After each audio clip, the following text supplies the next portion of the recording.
সুদকোনানিবাসী বক্তব্য সুদীপা দেবনাথ। আপনি যদি মাইকের সাউন্ড পেয়ে থাকেন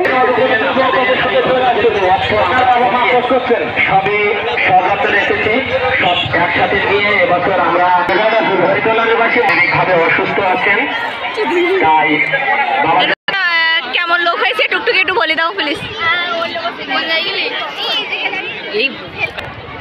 তো কে বলো আজকে লোক কেমন হয়েছে, তাছাড়া মন্দিরে তুমি তো জল দিচ্ছ, কোনো অসুবিধা হয়নি তো সেটা আমাদের সবার সাথে শেয়ার করো।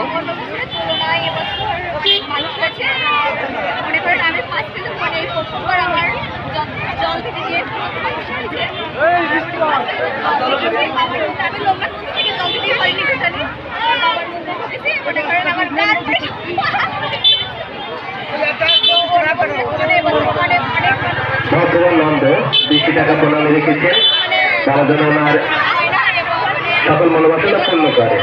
বর্তমান আনন্দ দাস উনি ৮৫ টাকা প্রণামী জমা রাখলেন, বাবা যেন ওনার পরিবারের সকলকে ভালো রাখেন, সুস্থ রাখেন। বাবা ভোলানাথ